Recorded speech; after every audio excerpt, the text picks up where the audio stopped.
Hi, everyone. This week, I am super excited to be here with you for another episode of the podcast. This week's show is a little bit different in that I'm going to share a personal story and then introduce my guest, Jeff Witten, the CEO and co founder of a company called Share Health. So, exactly a year ago, in early September 2022, I started experiencing really bad lower abdominal pain. I had a fever and I was throwing up about every 1 to 2 hours.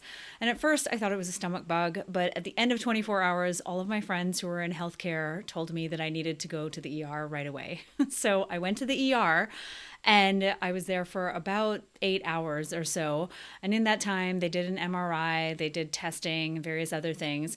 And at about 4 o'clock in the afternoon, so I'd been there about 6 hours at this point, the doctor comes in and tells me, well, this is just as I thought, you have acute appendicitis. And I was like, okay, well, what does that mean? And he was just like, you need to have surgery within the next 4 to 6 hours or tomorrow morning at the absolute latest. And I remember thinking at that moment, wow, I have so much work to do. I am launching the women's health certification program in like a week. And I remember saying to him, I have so much work going on right now. Is there any way we can postpone this for like a month? I laugh at myself just thinking about how absurd and ridiculous I must have sounded to this man. And he says to me, no, I don't think you're understanding. This is an emergency situation and you need to have surgery right now. So, fast forward a few hours, I've gathered all my stuff. I've called Hayden. He's bringing stuff for me. They're transferring me to a bigger hospital because they don't do emergency surgeries at this tiny hospital that I was at because, I live in the country.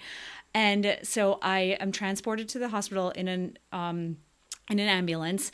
That was a first. And I get to the hospital, and within an hour of getting there, I am pretty much like signing paperwork and being wheeled into the OR. And I had surgery at 8 o'clock that night. So it was really fast. And at the end of it, when I'm waking up, the surgeon comes over, and I'm so groggy still, but he says to me, wow, we are so lucky we got it when we did because it was on the verge of rupturing and it was in really bad shape. Like, okay, great, good to know. Glad that everything worked out okay. So I spent about not even 24 hours in the hospital. I was discharged the next morning and I came home. It was a laparoscopic appendectomy that I ended up having, so the recovery wasn't too bad. Anyone who has had endometriosis surgery or any other laparoscopic surgery can definitely know or definitely understand what it feels like when you have all that weird gas like sensation and pain the day after surgery. It was really intense. I remember not being able to sleep lying down. I had to sleep sort of sitting up. It was super fun. Anyways, that all resolved itself. And I really thought that everything was fine. And then it turns out that the bill for the hospital was just over $43,000. Yep, that's right. An appendectomy that took less than 2 hours and a hospital stay that was less than 24 hours cost over $43,000. Welcome to the US medical care system. For those of you listening who are in the US, this might not sound so surprising, but I'm sure for those of you who are outside of the US and are not familiar with the medical system, your head might be exploding, and truly it should be, because when you actually look at the breakdown of this bill, it's so astounding to see what is being charged for what. I mean, like, I spent an extra 15 minutes in the recovery room after the surgery, and that's billed at like $2,500 for every 15 minutes. It's totally crazy. Like, you can't make this stuff up. Anyways, I want to talk about the insurance side of things because that's really what this episode is about. I'm going to go back a few years, back to 2016, 2017, when I decided to step away from traditional medical insurance because it was so expensive. I'm a business owner, as I'm sure many of you are too, and it is obviously really challenging to get decent health insurance at a reasonable price. So I'm living in New York City, and Hayden and I decided to sign up for a health sharing organization called Liberty Health Share. And a lot of my friends in the health and wellness space have been using Liberty for a long time. So I'm thinking, okay, this sounds like a good deal. So essentially, a health sharing organization means that you are putting money into a pool every single month, and the organization is paying all of the medical bills from that pool of money. And it worked really well for us for a number of years until last year when I had a $43,000 medical bill. At first, I didn't think this was going to be a big deal. I hadn't had any issues in the past, so I figured that they would cover whatever, a significant portion of the bill, like all insurance companies do, and then everyone would move on. So it turns out that Liberty was only going to cover about $10,000 of this bill. And on a phone call with the hospital, I got assurances that they would accept the payment, and I assumed that all would be well. But then in December, I got an invoice from the hospital minus the payment that Liberty had made, and they said that I owed the balance, which was about $35,000. And I was completely panicked because obviously I don't have $35,000 laying around for an unexpected medical bill. So, of course, now I start the process of calling Liberty and calling the hospital, trying to figure out what has happened here. And it turns out that from the hospital's perspective, that they don't have any kind of payment or deal arrangements or structures with any kind of insurance company that's outside of their network. And Liberty, of course, is outside of their network. So they don't do any kind of special deals. So the bill is the bill, and the entire amount is owed. Liberty, on the other hand, only pays what they consider to be fair and reasonable, and they base those fair and reasonable amounts on the Medicare payouts. And so for an appendectomy, it's about $9,000 plus my copay that I needed to pay. So that's where I'm at. In December, I now owe $35,000, and I'm not sure what to do. So I do what any influencer would do. I go to social media and I share this whole story about what I've gone through and the fact that my insurance company is only paying X amount, but the bill is Y, and nobody is budging. And I got hundreds of responses from people ranging from declaring bankruptcy because of their medical bills to completely ignoring their medical bills until they went away to just signing up for a payment plan for like $100 a month, basically for the rest of their lives. None of these things seemed like a great deal to me. And I really wanted to avoid pretty much all of them. I wanted to be able to come to a resolution with this hospital so that I could get this handled sooner rather than later. What was amazing is that multiple people responded to me saying that I needed to get in touch with this guy, Jeff Witten. And that's how Jeff and I came to meet. When we got on a phone call, I explained the situation to him, and I remember thinking, wow, there are so many things I do not know about hospital billing and insurance practices and what's considered fair and reasonable and all these other things. And what we learned as we navigated this whole situation is that in Connecticut, all of the hospitals are deregulated, so they can pretty much charge whatever they want. In addition to that, at Danbury Hospital, there is no cash pay price difference, as there, might be in some other hospitals, because that was one of the big recommendations. People were telling me to just go to the hospital and offer to pay them in cash to get the bill resolved. But with Danbury, there is none of that. So the price is the price, whether you have insurance or you don't have insurance. In addition to all of that, because Liberty is not an actual health insurance company, I was considered uninsured, even though technically I was insured. On top of all of that, some people were saying to me, well, you need to look into the No Surprises Act. And so that was an act that was passed last year in 2022, and it basically protects anyone who's covered under insurance plans from getting surprise medical bills when they receive a lot of different emergency services and even some non-emergency services from a hospital that is not in their network. So of course, that doesn't apply to me either, because you actually have to be insured by a recognized insurance company in order to be protected by the No Surprises Act. When I tell you we went down every single rabbit hole trying to find a way out of this situation, we did. It was crazy. So then we start talking to the insurance company, and we basically move through every tier of customer service that they have to try and start appealing this decision that they've made. And so last year, the insurance company decided that they were no longer paying what's known as balance bills, meaning that they were not paying any outstanding balances because it was essentially too expensive for them and they just couldn't do it. That's what they said. So Liberty has 4 levels of appeals. And so we start with level 1, and Jeff expertly navigates this situation. I felt like there's no way I could have done it, or at least it would have been very, very difficult for me to do this on my own without having someone just to guide and sort of speak to them the way that they need to be spoken to in order for them to make stuff happen. And you know what I mean. If any of you have dealt with this, you definitely know what I'm talking about. And so we go through that. I get denied, and then we get to the level 2 appeals, and then I get a phone call from Liberty.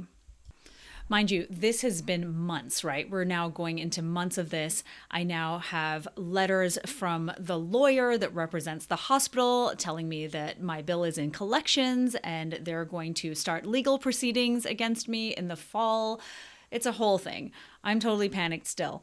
And so I get this phone call from Liberty, and they're telling me that they have a potential solution for me. They've recently partnered with a company called Well Rhythms, and Well Rhythms takes on your case, and they go to the hospital and basically tell the hospital that they are not going to pay this bill, and it's all based on legal precedent. Interesting. So we go back and forth, and now this is now another month or so where we're back and forth with them, determining how much I have to pay Well Rhythms in order for them to take this case and go to the hospital and all that stuff. And what's interesting about Well Rhythms is that they take on your debt. So if the hospital decides to sue me in the end, because they still can for this money, then Well Rhythms has legally taken on the debt that I am going to have to pay. So after weeks and weeks of negotiating and going back and forth and trying to make a decision about what makes the most sense, I decided to sign with Well Rhythms. I had to pay them a percentage of my hospital debt in order to get them to take this case. And it's now September, and I have yet to hear from the hospital or hear from the lawyer who represents the hospital about this debt. Obviously, that doesn't mean I won't hear from them, and it doesn't mean that I won't get sued by this lawyer for the amount of money that I still owe to the hospital and all of that stuff. But I'll keep you all posted and let you know what happens. But ultimately, I don't know how I would have gotten through this situation without Jeff's help. He has been just remarkable and so instrumental in getting me to this point. In fact, multiple people, including the lawyer for the hospital, said that I seemed like I really knew what I was talking about. And I've used all the right language, which I find so funny because, again, like I said before, there is language that you need to use in order to have these conversations and get what you need to get from insurance companies and hospitals and these organizations. And that's really where Jeff comes in. As I described at the beginning of this intro, Jeff is the CEO and co-founder of Share Health, which I think is going to change the way that we all deal with healthcare in the US. So Share Health demystifies health insurance, medical billing, and healthcare for individuals and families. And the platform enables you to connect your health insurance account to Share Health, just like how you'd connect your bank account to a service like Venmo or PayPal. It's an app on your phone, and it takes about 2 to 3 minutes to register and connect your insurance. It's actually really easy. And the goal is to help you maximize your benefits and save time and money, which I know we all want to do when it comes to health insurance. So what they do is they audit all your past claims. They make your benefits and health insurance clear to understand. They help analyze any medical bill you receive, and they can even help with prescriptions, dental, and vision claim issues. So if you have an issue that comes up, you can go into the app and ask a question. You can upload a medical bill, or you can let Share take care of it automatically. They can even help you pick an insurance plan that fits your needs and will guide you with aligned incentives. You can go to sharehealth.com. You can see all that they offer on there, and you can also download it for iOS and Android. Jeff explains all of this in much more detail in the interview that we're about to get to. But in the meantime, I just want to thank you so much for listening to my story. I appreciate you taking the time to do that. And I really would love to hear from you. If you have had a similar experience, please reach out to me on Instagram. I'm at Nicole M. Jardim. You can also leave a comment on YouTube where the video for this episode lives. Thanks so much and enjoy the episode. Hi, Jeff. Thank you so much for being here with me. Hi, Nicole. Thanks for having me. Yes, I am very, very excited for this conversation. And as I had said, I've recorded a little bit of an intro so everyone understands what's going on here. And they know all my business now about health insurance and all of my problems that I've been dealing with and that you've been helping me with. And I wanted to start out by asking you just about your background and your story and how you ended up coming to develop the concept for Share Health. Yeah, absolutely. And thanks again for having me. My quick background is I've been in technology pretty much my whole career. I was initially trained as a lawyer and then got into tech by way of Apple. Worked in and around some of the early days of Apple Pay, and just got obsessed with the world of building products for consumers. My first business was a totally different space, but we had a mobile application that rewarded everyday shoppers for their purchases. So you could basically just snap a photo of a receipt and we would reward you for it. My claim to fame, so to speak, was I was on ABC's Shark Tank TV show back in 2018 and had a very fiery interaction with the sharks. Made a deal on the show, but it didn't end up closing, which is a story for another day, probably. No, are you kidding? I'm dying to know. Tell me everything. Yeah, so made a deal on the show with Robert Herjavec. And what ends up happening is you tape the show, but you don't actually know if the show is going to air. So we taped the show in June of 2017, had a handshake deal, and then nothing happened for basically 8 months. And then all of a sudden, I remember it was Martin Luther King Day in January of 2018, and they told us we were going to go on the show. So called up Robert Herjavec's people and said, all right, we're going to go on. Do you want to do the deal? And they were kind of like, no, we're not really interested anymore. But then the benefit was we still got to air on the show, and that really helped us with awareness for people who were using our application and service. And then one thing led to another, and we ended up scaling the business to about 2 million folks in the US. It was super simple service, basically very repeatable, where you could just submit any receipt and we paid you for it. And then we aggregated the product level data and helped consumer product good companies understand how and why folks were buying their products, and also use the product level data to do surveys for our members. So ran a bunch of surveys for fast food restaurants like McDonald's and Wendy's and other businesses like that. I wasn't particularly passionate about that business. I kind of stumbled into that business, and we were acquired in 2021, gave me the opportunity to kind of like take a break and figure out what I wanted to do next. And, personally, I have 2 kids, and my wife, for our first, she actually had something called mastitis, which I think technically is just swelling of the breast. But she had a pretty bad infection from breastfeeding, and she required a hospital grade breast pump. And our insurance allegedly would cover a hospital grade breast pump as long as we had a prescription from the doctor. So gets a prescription from the doctor, we submit all the information to the insurance, including the bills, and gets denied, of course. And the denial notices were completely indecipherable, like just total mumbo jumbo. And we're kind of just like sitting there and like, if we're able to spend the time and read through this, like first of all, how often does this happen?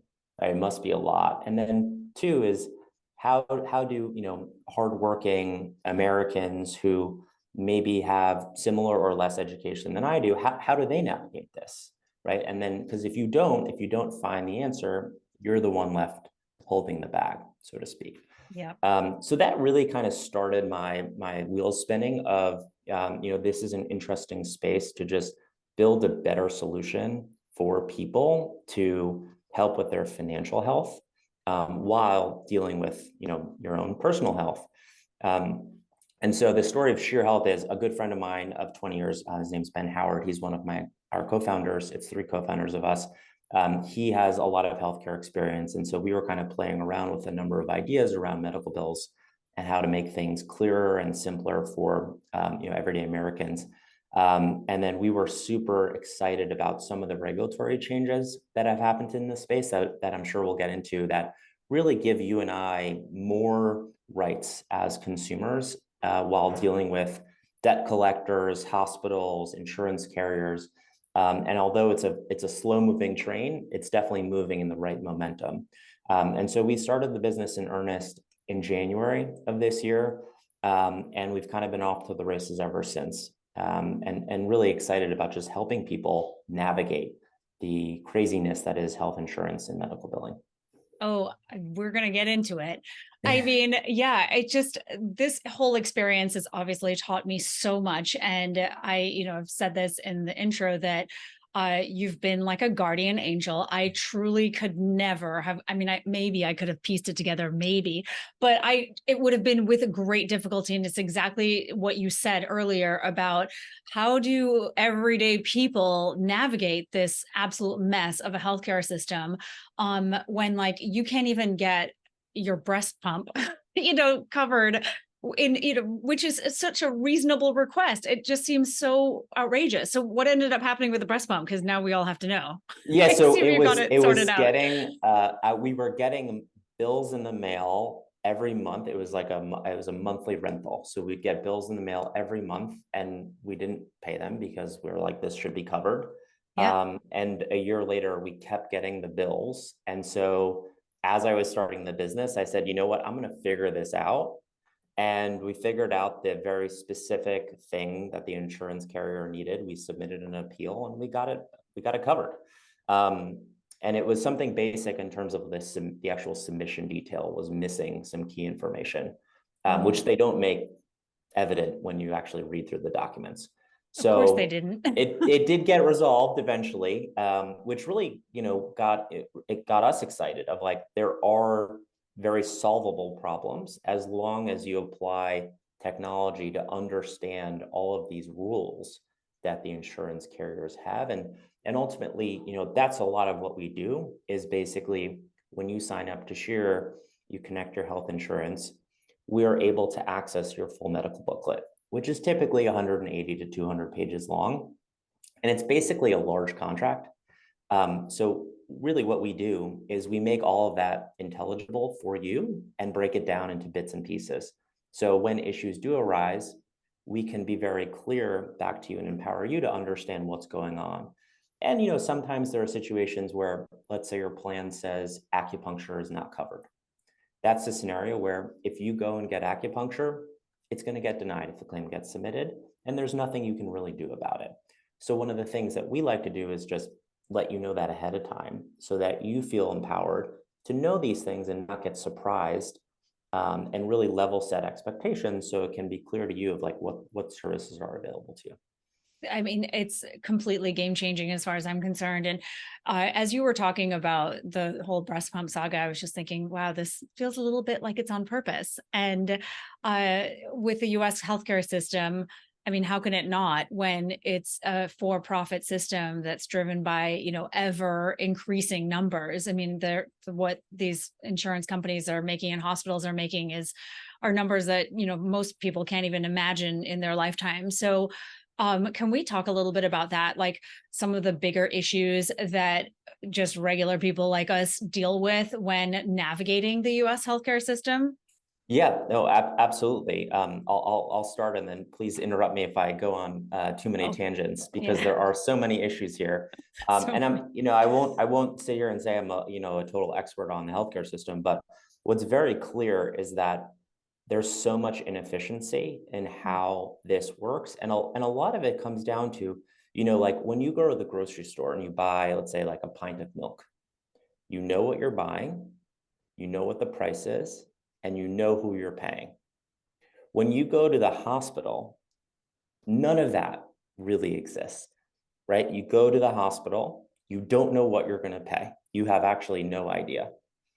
Then once you actually leave, you really don't know who you're going to get a bill from, excuse me, and how much that's going to be and what your rights are, right? And so it's kind of backward, where arguably the most important financial decision for many people, there's no transparency, and you're just kind of crossing your fingers and hoping that something is covered, or that you're not going to get a bill that's going to put you in medical bankruptcy. So there's really at its core, the fact that when you go to the doctor actually sends in the bill to your insurance, when that's for an in-network situation, which is most of the situations in the US. So if you go to the hospital, you get an emergency appendectomy. Hopefully that's not too close to home right now, but you get emergency appendectomy. It's been almost a year. I'm good. Not the too hospital, soon. The hospital bills your insurance. You actually don't see what the hospital bills your insurance. Ooh. So this is just like the rails of claim submission. You don't have access to that. So the hospital sends in the coding, is what it's called, the claim to the insurance carrier, and then they process it according to your plan. The insurance carrier then tells the hospital how much they should bill you. So it's already like a circus, right, in terms of what services did you receive, and then how much are you being billed, and there's multiple parties involved. So that is really a lot of the issue, is you as a consumer just are totally left in the dark of what things cost. And then oftentimes either the provider will make a mistake, and sometimes they're innocent mistakes, right? This stuff can be pretty complicated, or the insurance carrier makes the mistakes. But as you increase the number of actors involved in that transaction, the probability that there's an error goes up. And so that leaves the consumer oftentimes left holding the bag and in the lurch. So that's one big, key problem. There are a number of others. I mean, if you look at just basic healthcare costs, they're always going up, right? There's like this famous graph of historically over time, the thing that's going down the most is like flat screen TVs, like 5-6 years ago, right? 10 years ago, even, they're like very expensive, and now they're super cheap.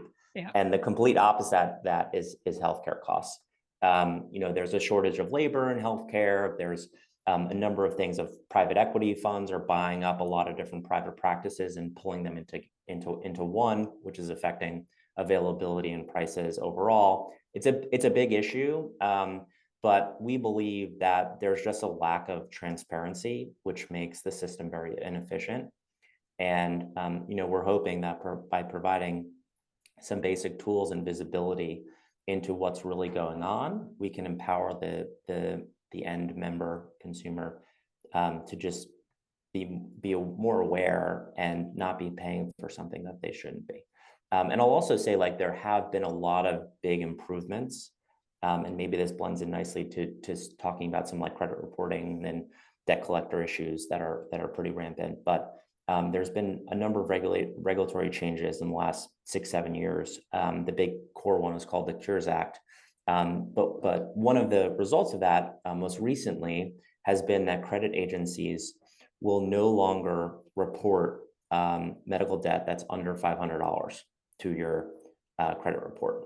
So, if you have a $400 bill hanging out there and it goes into collections, that will not go on your credit report, which for a lot of Americans is a big lift. They'll actually are going to look backwards as well and wipe off historicals for under $500. So that's a big change that went into effect April of this year, actually. And there also are just way more consumer rights around being aware of a debt. So if you get a debt collector notice, you can send them a request for information. Debt collector has to oblige with that request. So I know we did that in your situation where you were in, got a notice, right? We sent them a note specifically outlining what they needed to send you and what you need to be aware of. So there are some really positive changes. There's a number of things in price transparency, a number of things with no surprise billing.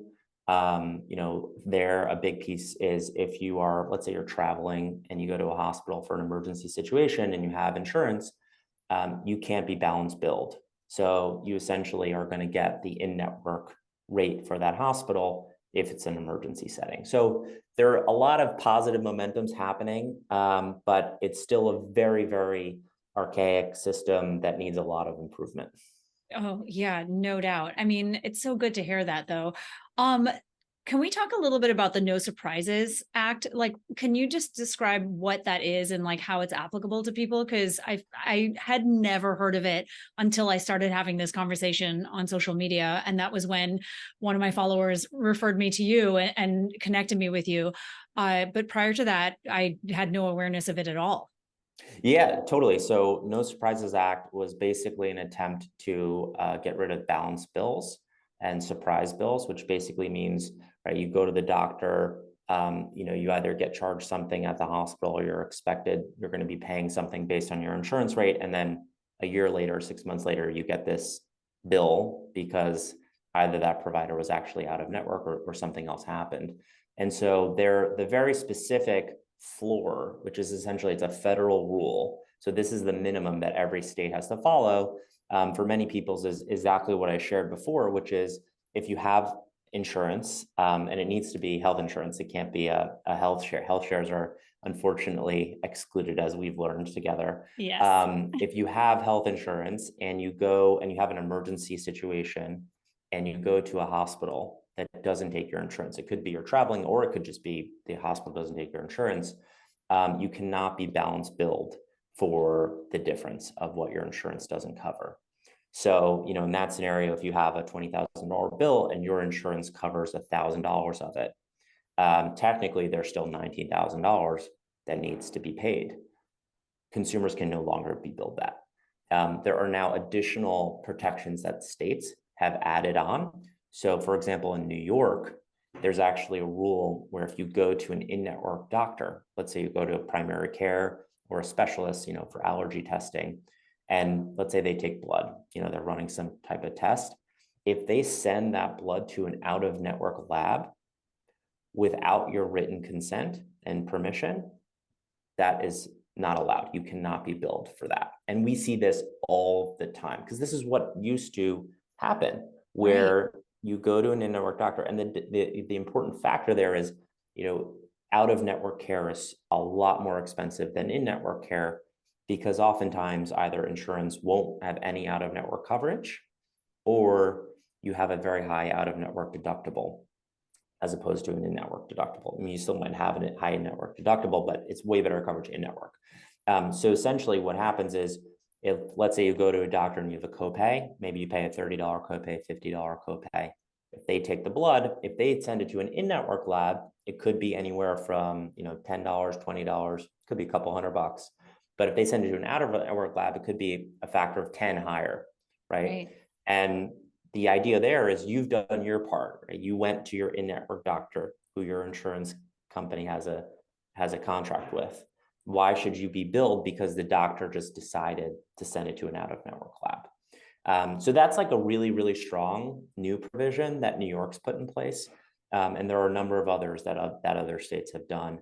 But that's something where if you're, an everyday, working American, how do you know that rule exists? Because Exactly. the insurance carriers aren't embedding those rules in their software.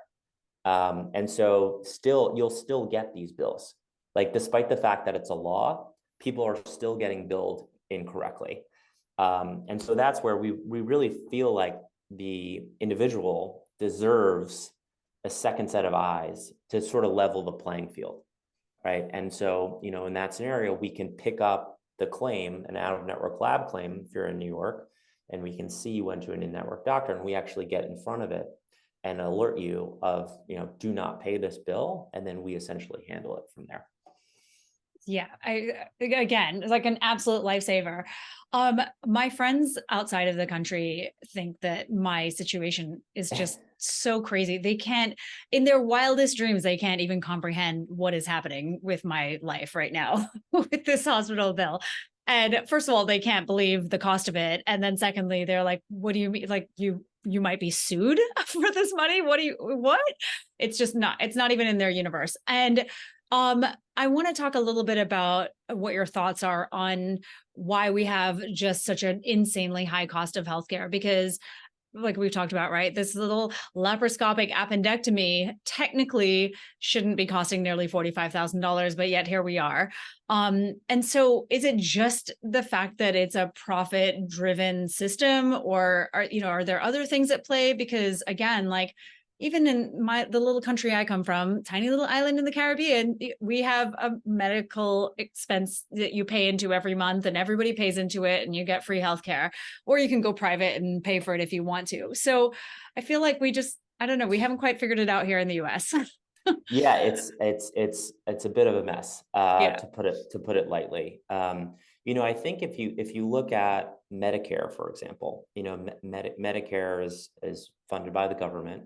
Once you're 65 or older, you get put on Medicare, and Medicare is actually really good coverage. Yeah. In addition to Medicaid is also really really good coverage where you pay a lot less. And in that situation, the government sets the reimbursement rates that the doctors are going to get for very specific procedures.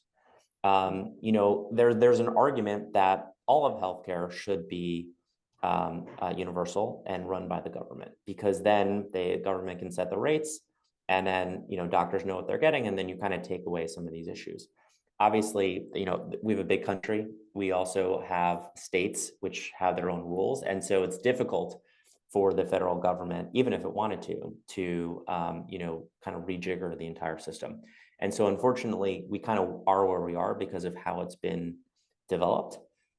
There's been a lot of strong changes and consumer protections, and I think it's only going to get better. It has to get better. I think our generations are going to demand it, and so I think we just have to all stay vigilant on expressing our frustration when we get unreasonable bills.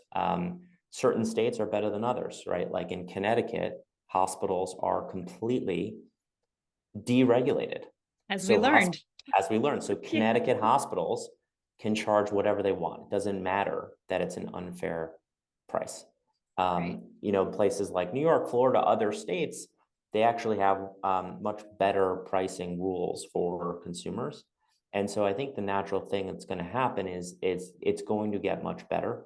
One thing on the positive side of our system is that you have really, really good doctors, right? Like we're really good at delivering care and taking care of people. There's a whole nother issue around too many people end up in the hospital when things get really bad, and how can we better help people, right? Get better nutrition, have better access to just things that will keep them healthy and out of the hospital. And there's actually a Medicare Advantage is a new type of Medicare that's become very popular. And in that context, the insurance companies are actually motivated to keep you healthy and out of the hospital, because if you go to the hospital, they're on the hook for it. And so we're seeing there's interesting techniques they're trying to do to keep people healthy, like giving them free gym memberships, really incentivizing being active and staying healthy. And so I think that too will end up infiltrating into the kind of mainstream economy. But I think ultimately we are kind of where we are, right? And we're not going to, I don't see anytime soon the Congress and the Senate, the president agreeing on a, universal healthcare system. And so that's where, companies like us, try to just basically help people given the status quo. But, I do want to be positive because I do think there are a lot of really good changes that are happening. And it's a little bit slow to, to change. Yes, it is. No doubt about that. And I get it. I mean, this is a deeply ingrained system. So of course I don't expect us to be having universal healthcare next year by any means. But it is so good to hear though, all of these changes that are happening. I did want to talk a little bit about the expenses side of things because obviously like I've talked about pretty extensively now. I got this $43,000 bill. I've paid other bills too. So I'd say it's totaled out to about 45 grand at this point, associated with this appendectomy. And again, for most people, that is just a staggering amount of money, especially for like a hospital stay that was one night and that was the end. Can we just talk about like how these medical expenses are really affecting people, because when I shared this on social media, I could not believe. I mean, I probably had hundreds of responses from people basically saying anywhere from I either just ignored the debt, or I signed up for a payment plan and I'm just going to pay $100 a month for the rest of my life, or I went into medical bankruptcy and ruined my life basically. Yeah. And I mean, the fact that I want to be super positive too, but I feel quite enraged that there are this many people in our country who are going into bankruptcy because of a medical bill. It's so disheartening. Totally. It's Yeah. horrible. And like, Yeah. not to, don't get me wrong. I mean, the situation we find ourselves in is bad in terms of many folks having to go into medical bankruptcy and getting these huge bills. I mean, ultimately, what's happening is people's credit is getting really hurt, Yeah. right? And that's impacting many different decisions on, being able to get a car loan, right? Getting a house. And so it does have very large repercussions. I think, our answer is you want to have as much information as possible before you make that decision to go on a payment plan, before you make that decision to ignore the bill. And so, I guess, one thing is a lot of people, there are better programs now with hospitals. So you can be eligible for financial assistance, where if the hospital has a program there, that can reduce the amount owed significantly. Or they'll put you on a payment plan. And also, actually, we've seen some providers will automatically put you on a payment plan, which can be pretty nasty. They kind of will just do that right away. And so some companies that are trying to like modernize the billing system will offer that upfront, and people click into it and they're not really clear of like what's happening. But yeah, I mean, it's a tough situation. I mean, thankfully there is the option of bankruptcy, right? Where it can be wiped and like eventually will come off your credit report. But it's sort of like in this unfortunate situation that we're in, where people can get taken advantage of, or just have a situation where, maybe they didn't have insurance because they just thought they didn't need it. Right. And like, what type of country are we that because you made some decision offhand, that it's going to ruin your entire life because you had an emergency health issue. So, there isn't a great answer, honestly. Yeah. I think there are more and more companies that are trying to help folks in those situations. But that's one of the symptoms of the way that the system's been built. Sure. I feel like there's a myth that if you have a great health insurance plan, that you're okay. Like you're not going to get hit with something that's unexpected, or some huge bill. Do you feel like there's truth to that? Because Yeah. I definitely have friends who have great insurance, and yet they have also had similar experiences to me. Yeah, totally. So like the trend in insurance is that your premiums are going up and your deductibles are going up. Right. So what that means is you're paying more on a monthly and annual basis just to have the coverage. And then also your coverage is not as good. So the high deductible health plan has become the most common. And that's the insurance carrier's way to manage their financials. And so like, deductible basically means that's the amount you're paying first. So essentially before you have any coverage, that's what you're going to pay.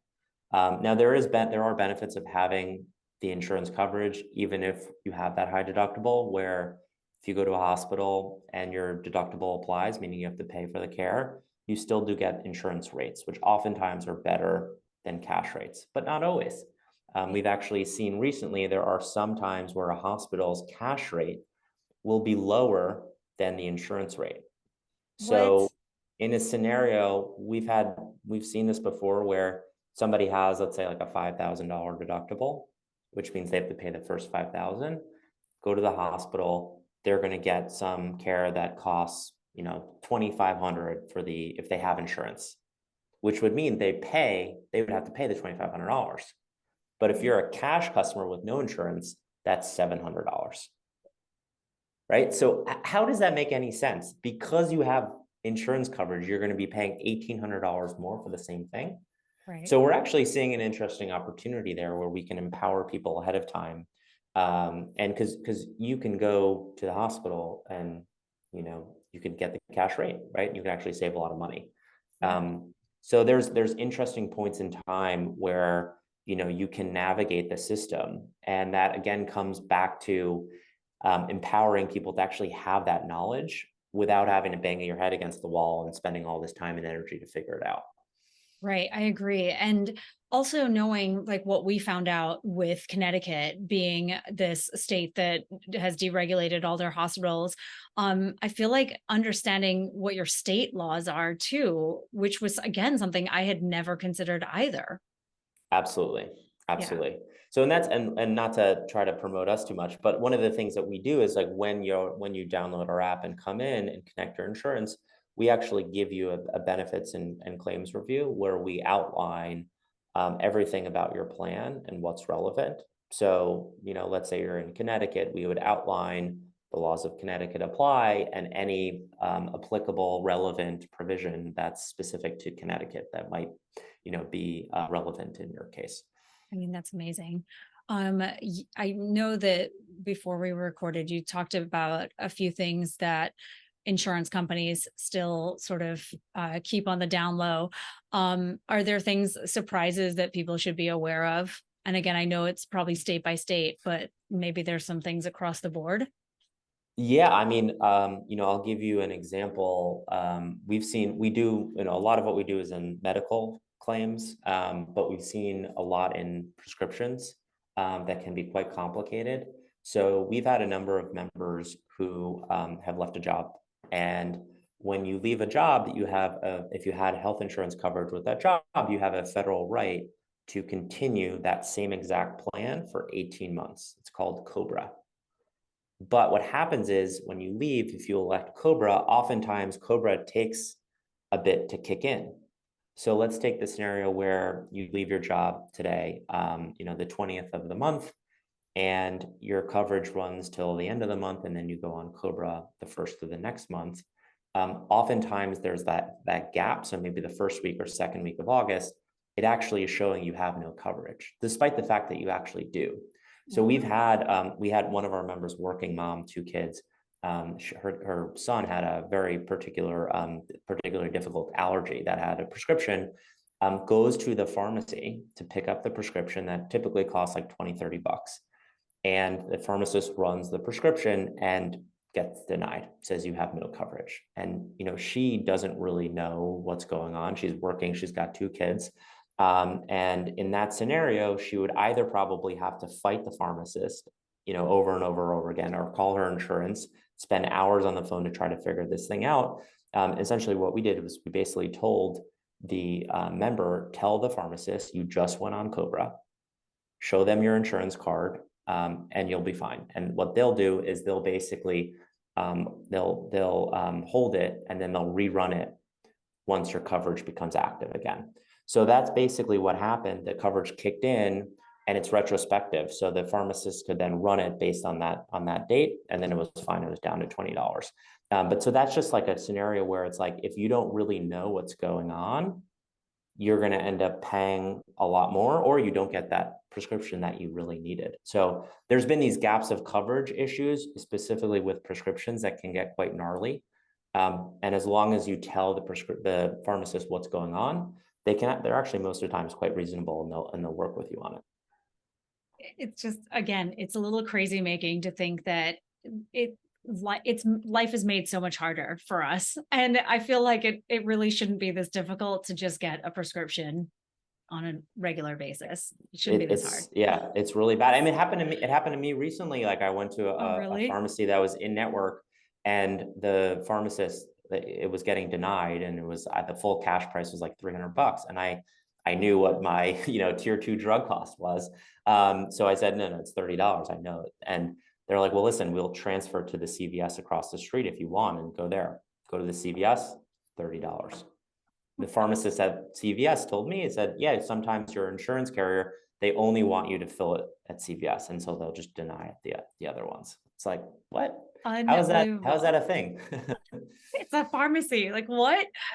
Yeah. Yeah, I know. And that just sort of opens that can of worms of like, what all the backdoor deals and like all these, all the deal making that's done, I feel like on the back end. And, it just reminds me again of like my situation where I was under the impression that my insurance, the payment that my insurance made was going to be taken by the hospital, only to find out, well, they're not even considered insurance. And then also they're not even in network. So the hospital doesn't make deals with my insurance company. And so it's like all of this rigmarole that is so foreign to any regular person who doesn't have any background in this at all.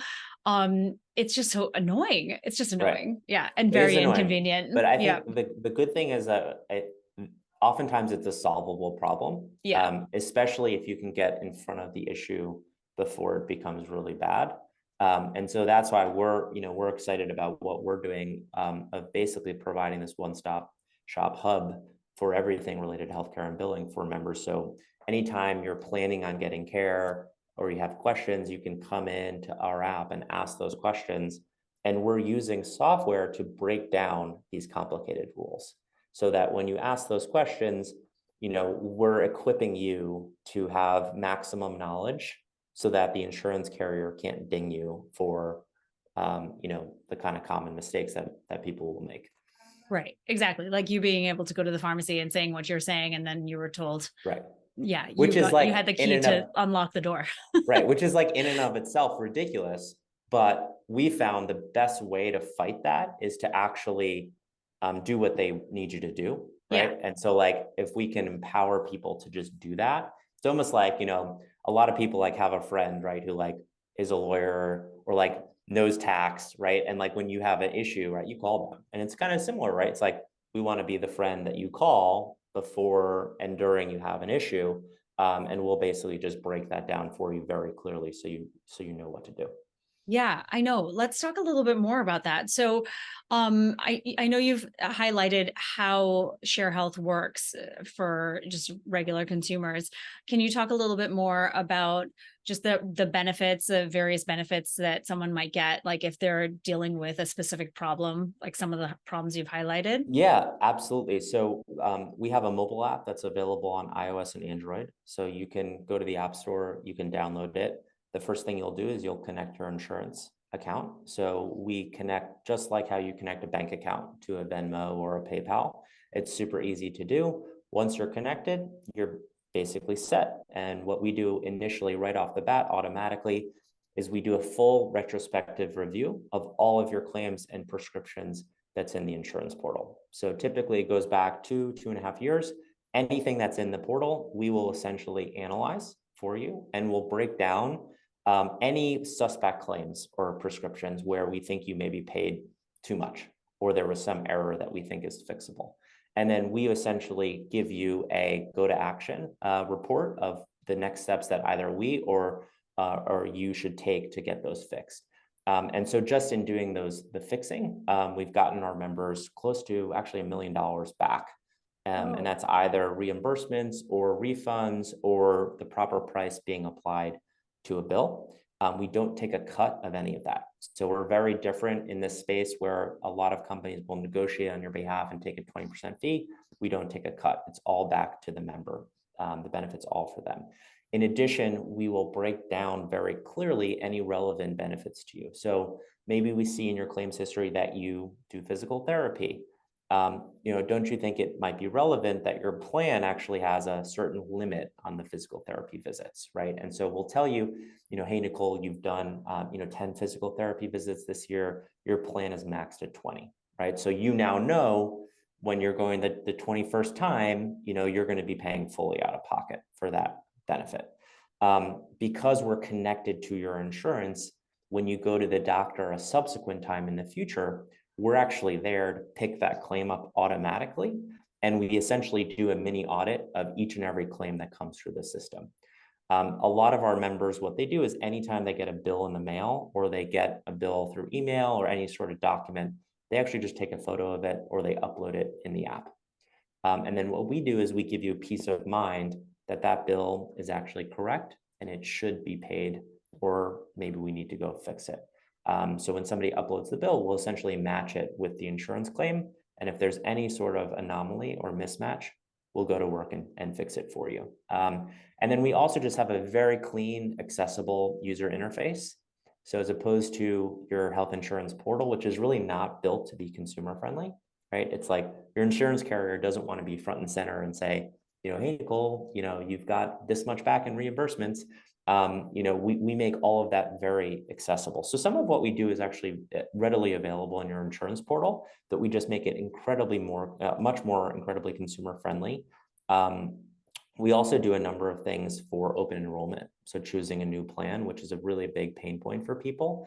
Yeah. We allow folks to, if you get a summary of benefits and coverage, which is essentially the overview document of a plan, you can just upload it in the app. And then what we do is we will reprice your past year of claim based on the new plan options. And we basically give you a snapshot of, if you choose plan one, this will be your financial cost. If you choose plan two, this will be your financial cost. And then we allow you to add in additional services that you think you might be getting that year. So, maybe your family is planning on having a child, maybe you're pregnant. And so, you're going to have that additional care that next year, and you can just tap it and add it on. And then we kind of recalculate to just make it very clear for people ahead of time what it's going to truly cost you to go with a certain plan. I mean, that audit in the very beginning just sounds so satisfying. It's like those services that look for all of your subscriptions that you have that you're spending all this money on and you want to cancel. Exactly. Yeah, so nice. Exactly. Yeah, Yeah, I totally. feel like that's amazing. And so you've been able to recoup all this money for people. Yeah. So, and a lot of what we do is working within the contract of your insurance carrier, right? So like, we're not really fighting the insurance company. We're basically just empowering you and us to go back to the insurance company and speak in the right language to them to either get things reprocessed or relooked at because of errors that we've spotted. So, we're not trying to fight, we do some appeals, but that's not like the core of what we do. It's more of empowering you, the member, to make more informed decisions, which actually has really big costs, implications of cost for the end user. And sometimes or a lot of times it's actually benefit related. So, going back to the physical therapy example, like most Cigna plans, for example, require an authorization if you're getting more than 5 physical therapy visits for out of network. Nobody knows that that's actually the case. So what happens is you go physical therapy, things are getting processed hunky-dory, and then the 6th visit, either the claim doesn't show up or it gets denied. And so people are kind of left asking the question of like, what's going on? If you don't contact the insurance company in the right way, you probably get 15 different answers that don't make any sense. So in that scenario, when we see that you're doing the physical therapy and we know that you're on this Cigna plan, we'll actually flag to you and get in motion the authorizations that are required. Right. Whoa. I mean, to me, it just sounds like a lifesaver. Is there anything else that you want to share with regard to the service, or, what people are struggling with as it relates to their health plans before we wrap things up? No, I really appreciate you having me on and getting to know you and working through the items we've talked about. It's been I know a great community. I'm a follower now and love all your content. I think You're too kind. I'd say regardless of if your listeners join our service, I would spend the time to educate yourself on your rights in this space, because it's an old system. And if you don't stand up for yourself and speak up and question prices, you're going to get screwed one way or another. Many of the providers are not doing anything intentional, but it's just the way the system works. So, speak up for yourself. If you get that prescription that's 10 times the usual price, ask questions, don't just pay it, because there's probably something going on that's one of these millions of mistakes that we've seen that's very fixable.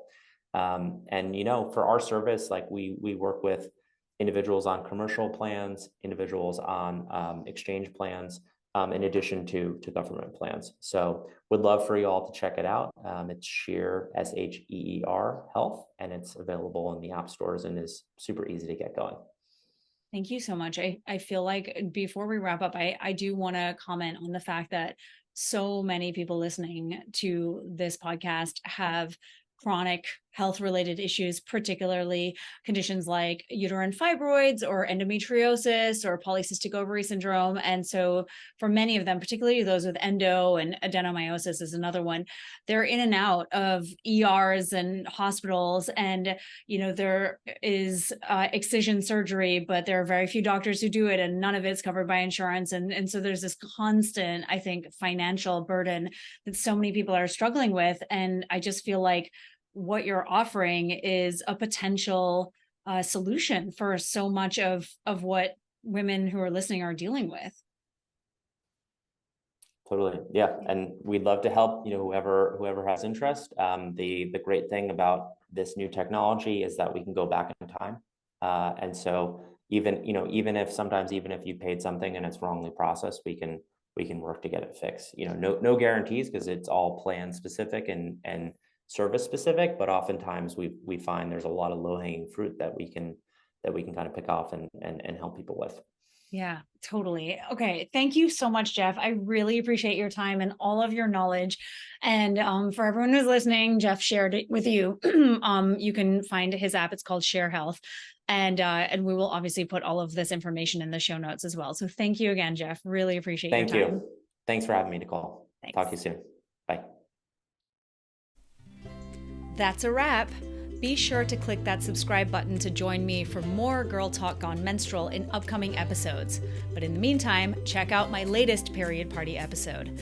And if you're looking for a deeper dive into your hormones, go ahead and take my period quiz at NicoleJardim.com/quiz.